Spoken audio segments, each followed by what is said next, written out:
सबको राम राम जी। आज हम अपने चैनल पर कुछ नया शुरू करने जा रहे हैं। प्रथम पूज्य गणपति गणेश और माता सरस्वती की कृपा और आशीर्वाद से। वह है ज्ञान प्रसंग। इसमें ग्रंथों, पुराणों, धार्मिक पुस्तकों में दिए गए दृष्टांत, कहानियों, एग्जाम्पल्स, जिसके द्वारा उन्होंने हमको सुधरने संवारने का संदेश दिया, जिसके द्वारा उसको मैं आपके सामने प्रस्तुत करने जा रही हूँ। मुझे आशा ही नहीं, पूरा विश्वास है कि आपको प्रसंग बहुत अच्छे, रोचक और आनंद देने वाले लगेंगे। हम ऐसे प्रसंग को सुनकर ही सुधर सकते हैं। इन प्रसंगों को जीवन में अपनाकर हम अपना व्यवहार, विचार, जीवन बहुत शुद्ध और सुंदर बना सकते हैं। आप सबसे हाथ जोड़कर विनम्र निवेदन है कि आप सभी वीडियोस पूरे देखिएगा, लाइक कीजिएगा, वीडियो के नीचे जो कमेंट की जगह वहां कमेंट कीजिएगा, आगे से आगे इसको शेयर कीजिएगा ताकि ये जन जन तक पहुंचे और हर इंसान इसका लाभ उठा सके। अगर पहले चैनल को सब्सक्राइब नहीं किया तो सिर्फ एक बार चैनल के सब्सक्राइब को भी क्लिक कर दीजिएगा।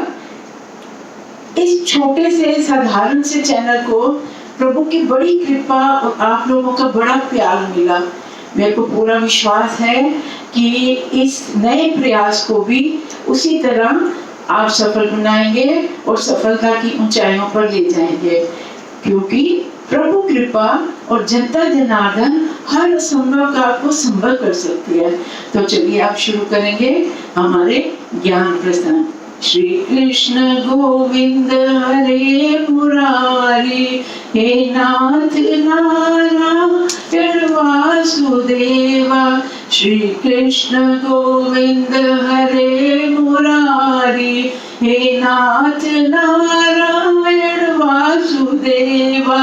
हे नाथ नारायण वासुदेवा, हे नाथ नारायण वासुदेवा, हे नाथ नारायण वासुदेवा।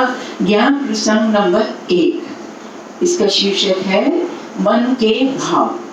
मनुष्य के शत्रु बाहर नहीं होते, वो उसके मन के अंदर होते हैं। अंदर के शत्रुओं को मारोगे तो तुम्हारा कोई शत्रु बचेगा ही नहीं। जगत में किसी भी जीव के प्रति को भाव मत रखो, किसी के बारे में आप बुरा भाव नहीं लाए अपने मन में, तो सभी वो भी हमारे लिए बुरा भाव नहीं रखेंगे। तो सभी पे परमात्मा बसे हैं, इसीलिए किसी भी जीव के प्रति कुभाव रखना समझ लो भगवान के प्रति कुभाव रख रहे हैं, क्योंकि हम सभी परमात्मा के ही बंदे हैं।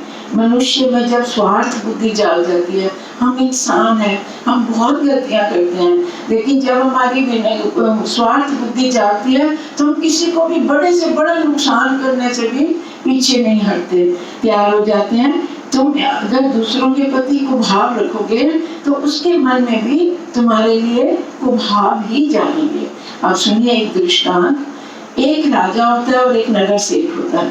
दोनों में बड़ी दोस्ती होती है, रोज इतना प्यार होता है कि दोनों रोज के रोज 1-2 घंटे बैठ के सत्संग भी किया करते हैं। अब वो सत्संग करते हैं, उनका बड़ा मन मिला होता है, तो बड़े सुख से जीवन व्यतीत कर रहे होते हैं। एक बार नगर सेठ, जिसका चंदन की लकड़ी का बिजनेस होता है, उसमें उसको व्यापार में बड़ा घाटा हो रहा होता है 4-5 साल से। तो वो कहते बड़ा चिंतित रहता है हर समय कि व्यापार चल नहीं रहा, कैसे घर बार चलेगा और कैसे चलेगा घर का गुजारा, कैसे सारे काम निकलेंगे। तो हर टाइम चिंता में रहता है। उसकी कोई संतान भी नहीं होती, तो उसको दर्द रहता है हर टाइम। तो एक दिन उसका मुनीम आके कहते हैं, सेठ जी आपको शीघ्र ही लकड़ी का कोई इंतजाम करना पड़ेगा, क्योंकि उसको दीमक लगने लगी है।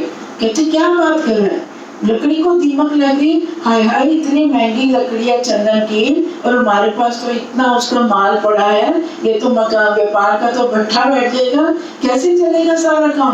कहते हैं आप जल्दी से जल्दी सोच लीजिए इसका क्या करना है।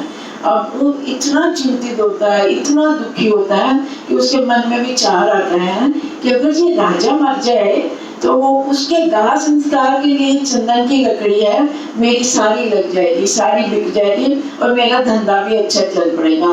नहीं तो चंदन की लकड़ी तो इतनी महंगी और मेरा माल इतना ज्यादा और कोई खरीद ही नहीं सकता। तो उसके मन में ये विचार आया कि मेरा राजा मर जाए, सारी लकड़ी राजा के दाह संस्कार में लगे और मेरा धंधा भी चल पड़े। तो उधर राजा के मन में विचार आता है कि जो मेरा नगर सेठ है, इतना पैसा है इसके पास, इसके कोई संतान भी नहीं है, अगर ये मर जाए तो इसका सारा धन मेरे राजकोष में आ जाएगा और मेरा कोष तो बड़ा ही अच्छा हो जाएगा, संपन्न हो जाएगा। अब देखो सेठ ने क्या सोचा राजा के लिए, राजा ने भी कैसे सोचा सेठ के बारे में। अब दोनों रोज की तरह मिलते हैं, सत्संग करते हैं, पर ना राजा का मन लगता है सत्संग में, ना सेठ का मन लगता है सत्संग में। इतने उदास से रहते हैं, मतलब जैसे बेमन से सत्संग कर रहे हो।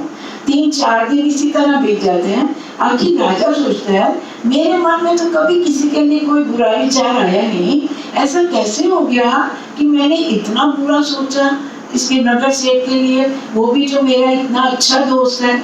तो राजा उसको एक बार बैठते हैं, कहते हैं आ यार मेरे पास बैठ 2 मिनट। उसको नगर सेठ को अपने पास बिठाता है, कहता है आज मैं तेरे सामने एक बात बताना चाहता हूँ कि तेरे लिए मेरे मन में बड़ा बुरा विचार आया था।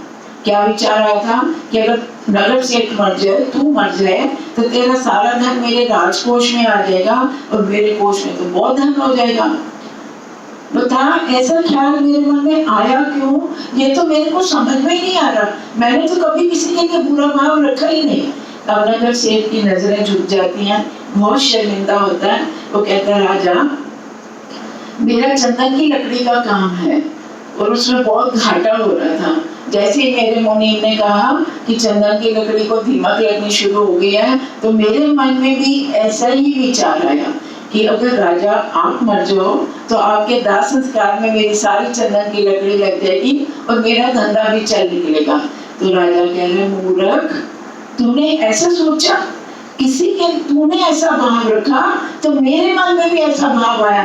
अरे मूर्ख, तू मेरे पास आता, मेरे को कहता तेरे को व्यापार में जो है बड़ा नुकसान हो रहा है, मैं तेरे को मेरे को अच्छा सोचता कि मैं राजा को जाके कहता हूँ कि राजा ऐसे मेरा नुकसान हो रहा है, आप अपने महल के चंदन की लकड़ी के दरवाजे बनवा लीजिए, आप चंदन की लकड़ी की खिड़कियां बनवा लीजिए, और नहीं तो तू यही कह सकता था कि आप अपने महल में चंदन की लकड़ी का मंदिर बनवा लीजिए। अरे अच्छा सोचता, तो मेरे मन में भी बुरा विचार नहीं है, ये तूने क्या सोचा।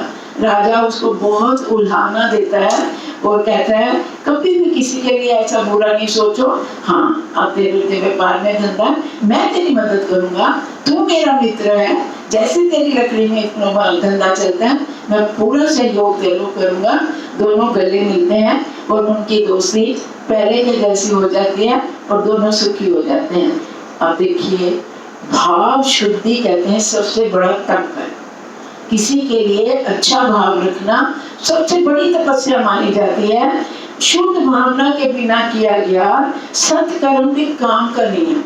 अगर हम शुद्ध, हमारे भाव अच्छे नहीं है और हम पूजा पाठ अच्छे कर्म करते हैं उसका कोई फायदा नहीं है। लेकिन अगर हमारे भाव अच्छे हैं और हम कुछ ऐसा भी हो जाता है गलत, तब भी वो धर्म का ही काम बन जाता है। सत्कर्म करते समय हमेशा अपने भाव शुद्ध रखो और जीवन में भी चलते हुए अगर हम सबके लिए अच्छे भाव रखेंगे, वो भी हमारे लिए अच्छे भाव रखेंगे, तो हमारे कोई शत्रु ही नहीं रहेंगे, सब हमारे मित्र रहेंगे। हम उनके लिए अच्छा सोचेंगे, वो हमारे लिए अच्छा सोचेंगे। धर्म शुद्ध भाव से किया गया अधर्म भी धर्म बन जाता है और बुरे भाव से किया गया धर्म भी अधर्म हो जाता है। हृदय शुद्ध कीजिए, हृदय को शुद्ध करो, शुद्ध भाव रखना सबसे बड़ा तप है। जय श्री कृष्ण।